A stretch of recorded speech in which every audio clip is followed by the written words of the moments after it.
இன்றைய நாளுக்காக கர்த்தர் தந்த பைபிள் வசனம்.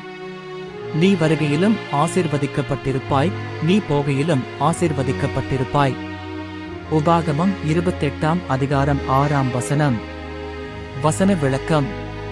இந்த வசனம் தேவனுடைய ஜனங்களுக்கு அவர் அளிக்கும் ஆசீர்வாதங்களை எடுத்துக்காட்டுகிறது. வருகை என்பது நாம் எங்காவது செல்கிறோம் என்ற பொருள், போகை என்பது நாம் இடம் விட்டு வெளியேறுகிறோம் என்பதை குறிக்கும்.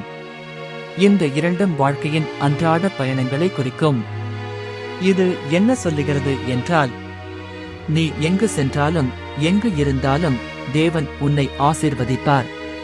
அதாவது, உங்கள் வேலைக்கு போனாலும், உங்கள் வீட்டிற்கு திரும்பினாலும், புதிய முயற்சிகளில் நுழைந்தாலும், எதையாவது தொடங்கினாலும், தேவனின் பாதுகாப்பும் வழிகாட்டுதலும் வெற்றியும் உங்கள் கூட இருக்கும் என்பது உறுதி செய்யப்படுகிறது.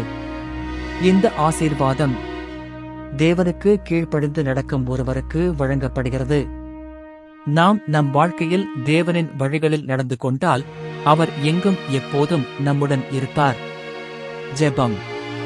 கர்த்தாவே, உங்கள் வசனத்தின் அடிப்படையில் நான் நம்புகிறேன். நான் வரும் பொழுதும் போகும் பொழுதும் என் வாழ்க்கையின் ஒவ்வொரு நிலையிலும் நீங்கள் எனக்கு ஆசீர்வாதமாக இருப்பீர்கள் என்று. என் நடையை நீங்கள் நெறிப்படுத்துங்கள். என் செயல்களில் நீங்கள் எனக்கு ஞானம் தாருங்கள். எனக்கு எதிராக வரும் எல்லா திட்டமும் வீணாகட்டும். நான் எங்கு சென்றாலும் உங்கள் கரம் என் மேல் பாதுகாப்பாக இருக்கட்டும். நான் உங்களை பணிந்து கொண்டு நடப்பதை நீங்க சாட்சியாக்குங்கள். என் வாழ்க்கை முழுவதும் உங்கள் ஆசீர்வாதங்களை அனுபவிக்க அனுமதியுங்கள். இயேசு கிறிஸ்துவின் நாமத்தில் ஜெபிக்கிறேன். ஆமேன்.